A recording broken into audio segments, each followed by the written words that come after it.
Hello students, मैं सुधा स्वागत करती हूँ आप सबका आपके अपने चैनल तैयारी ऑनलाइन में। आज हम डिस्कस करने वाले हैं क्लास 10th का वर्कशीट नंबर 36।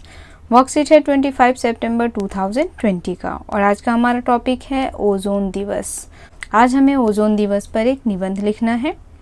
अगर आप हमारे चैनल पर नए हैं तो आप हमारे चैनल को सब्सक्राइब कर लें, बेल आइकन को दबाएं ताकि सभी नोटिफिकेशन आप तक पहुंचता रहे। वीडियो को लाइक करें और अपने दोस्तों को शेयर अवश्य करें ताकि उन्हें भी वर्कशीट नंबर 36 को सॉल्व करने में हमारी वीडियो से हेल्प मिल सके।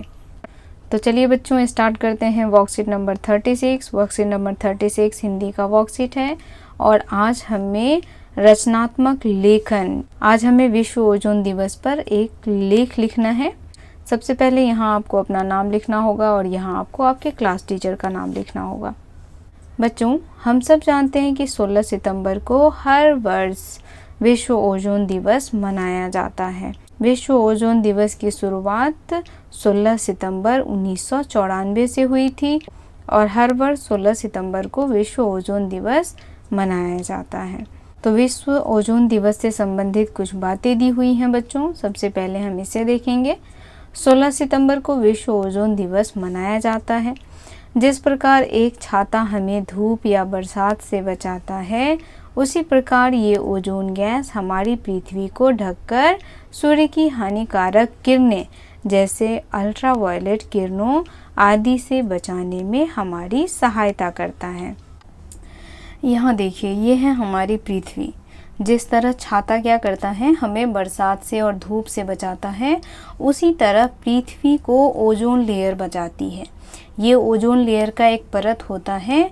सूर्य से जो किरणें आती हैं वह पृथ्वी पर डायरेक्ट नहीं पहुंचती, बल्कि वह ओजोन परत से छन करके पहुंचती है पृथ्वी पर। इसीलिए ओजोन परत जो है वह पृथ्वी की रक्षा करता है।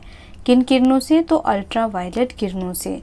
जो किरणें सूर्य से पृथ्वी पर पहुंचता है उसे ओजोन परत एक तरह से छन्नी का काम करता है। जैसे हम चाय छानते हैं, उसी तरह ओजोन परत भी छन्नी का काम करता है। यह क्या करता है कि सूर्य की किरणों को छान करके पृथ्वी पर पहुंचाता है। यानी डायरेक्ट सूर्य की किरणें पृथ्वी पर नहीं पहुंचती, बल्कि ओजोन परत से गुजर करके ही वह पृथ्वी तक पहुंचती है और वह पृथ्वी को नुकसान नहीं पहुंचाती है। चलिए अब आगे देखते हैं। परंतु निरंतर बढ़ते प्रदूषण से इस गैसीय आवरण में छेद हो रहे हैं, जो हमारे लिए बेहद हानिकारक सिद्ध हो सकता है। इसके लिए पर्यावरण संरक्षण आवश्यक है, जो हमें पेड़ लगाकर, नदियों में कूड़ा न डालकर, कूड़ा न जलाकर आदि कार्यों से कर सकते हैं। तो चलिए कलम उठाएं और विश्व ओजोन दिवस पर एक अनुच्छेद लिखने का प्रयास करें। तो बच्चों, विश्व ओजोन दिवस क्यों मनाया जाता है? विश्व ओजोन दिवस इसलिए मनाया जाता है ताकि सूरज की जो हानिकारक किरणें हैं, जो अब ओजोन लेयर में क्या हो रहा है, धीरे धीरे छिद्र हो रहा है, जिस वजह से सूर्य की किरणें जो हैं वह डायरेक्ट हमारी पृथ्वी पे पड़ेगी। और डायरेक्ट अगर किरणें पृथ्वी पर पड़ती है तो इससे क्या होगा, हमारी पृथ्वी का जो वातावरण है, यानी पृथ्वी के एटमॉस्फेयर में जो एयर है वो पॉल्यूटेड होगा और लोगों को बहुत सारे डिजीज़ होंगी। सबसे पहले तो लोगों को सांस लेने में समस्या होगी और उसके बाद जो हमारे स्किन है वो स्किन डिजीजेस शुरू हो जाएंगी। तो ये सारी समस्याएं पैदा हो जाएगी। तो ये सारी समस्याएं क्यों और कैसे पैदा होगी? तो जैसे जैसे हमारा पर्यावरण बदल रहा है, आप देख रहे होंगे कि हर तरफ पॉल्यूशन ही पॉल्यूशन है।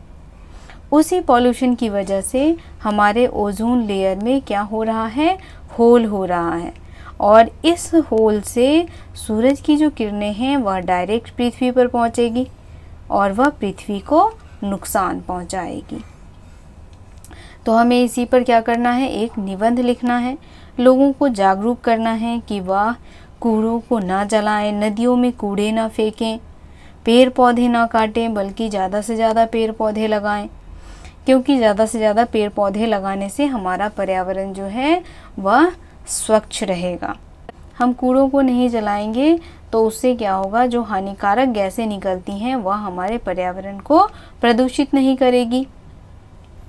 तो आज हमें इसी पर विश्व ओजोन दिवस पर एक लेख लिखना है। तो चलिए एक लेख लिखते हैं। आप लोग भी एक लेख लिखिए और हमें कमेंट में बताइए कि आपने विश्व ओजोन दिवस पर किस प्रकार से एक लेख लिखा है। मैंने यहाँ एक छोटा सा लेख लिखा है, आप देखिए, आपको इससे बहुत हेल्प मिलेगा। तो बच्चों, विश्व ओजोन दिवस हर वर्ष 16 सितंबर को मनाया जाता है।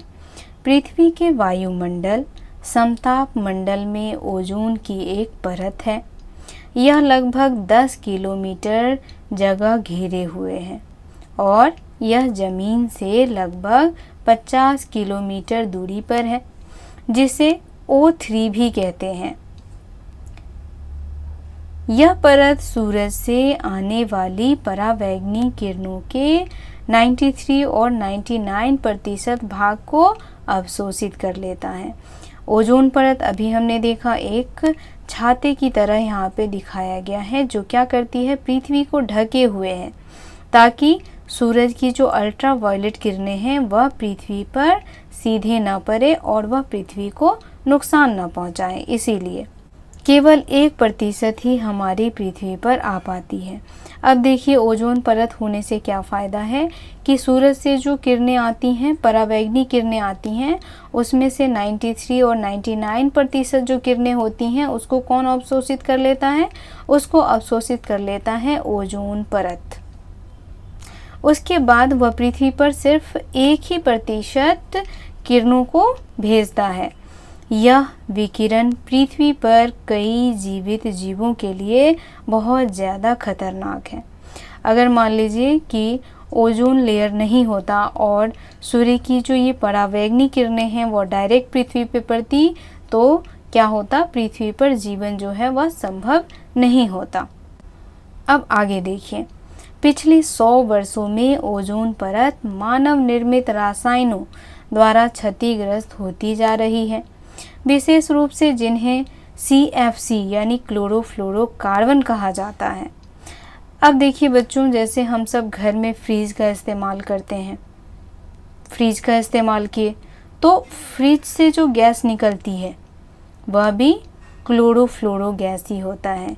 CFC क्लोरोफ्लोरोकार्बन यानी ये गैस निकलता है और यह गैस जो है वह हमारे पर्यावरण के लिए बहुत ही हार्मफुल है।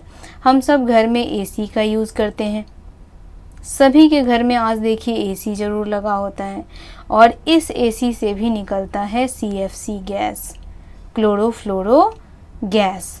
और यह जो होता है क्लोरोफ्लोरोकार्बन गैस, यह हमारे पर्यावरण और पर्यावरण में पाए जाने वाले छोटे छोटे जीव जंतुओं के लिए बहुत ही हानिकारक है। ओजोन परत गैसों की नाजुक ढाल है। जैसे छाता हमें सूरज की किरणों से बचाता है, उसी तरह ओजोन परत भी सूरज की किरणों से पृथ्वी को बचाता है। यानी वह किस चीज़ का काम कर रहा है? ढाल का काम कर रहा है। और वह ढाल जो है वह नाजुक है, अगर हम इस पर ज़्यादा प्रेशर डालेंगे तो वह क्या हो जाएगा? टूट जाएगा। पृथ्वी को सूर्य की किरणों से हानिकारक प्रभाव से बचाकर यह हमारे ग्रह पर हमारे जीवन को संरक्षित रखने में हमारी मदद करता है। यानी हमारा ग्रह यानी पृथ्वी पर जीवन को संरक्षित रखने में कौन मदद कर रहा है? तो ओजोन परत। ओजोन परत पृथ्वी पर जो जीवन है उसकी रक्षा करता है। किससे रक्षा करता है? तो सूर्य की अल्ट्रावायलेट किरणों से रक्षा करता है। लेकिन एक दूसरे तरीके से यह गैस बहुत जहरीली भी होती है। यह अगर हमारे वायुमंडल की गैसों में मिल जाए तो इंसानों का सांस लेना मुश्किल हो जाएगा। इससे बचने के लिए हमें सबसे पहले पृथ्वी में प्रदूषण को रोकना होगा। तो बच्चों, हमें क्या करना होगा? पृथ्वी पर जो भी प्रदूषण है उसको रोकना होगा। प्रदूषण को रोकने के लिए हमें क्या करने होंगे? पेड़ पौधे लगाने होंगे। ज़्यादा से ज़्यादा मात्रा में हमें पेड़ पौधे लगाने हैं। उसके बाद हमें और क्या नहीं करना है?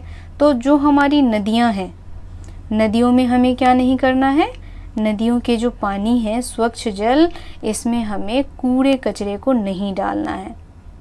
कूड़ा कचरा नहीं मिलाना है और कूड़े कचरे वाले जो नाले नदियों में मिलते हैं उसे भी नहीं मिलाना है।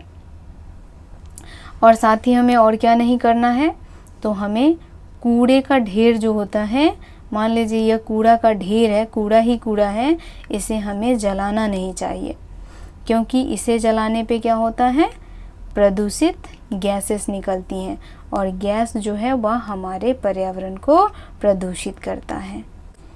तो बच्चों ये वर्कशीट यहीं समाप्त होता है। मुझे आशा है ये वर्कशीट आप लोगों को बहुत ही अच्छे से समझ में आ गया होगा कि ओजोन लेयर क्या होता है। तो ओजोन लेयर एक परत होता है जो पृथ्वी की रक्षा करता है। पृथ्वी के लिए वह एक ढाल का काम करता है, वह पृथ्वी को अल्ट्रावायलेट किरणों से बचाता है।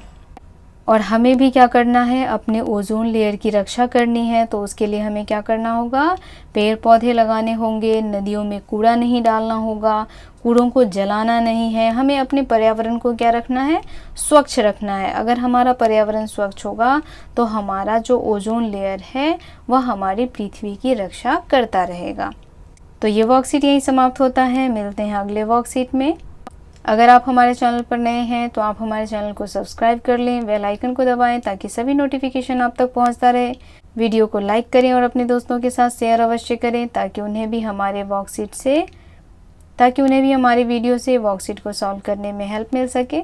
तो मिलते हैं अगले वीडियो में। आप सबका धन्यवाद।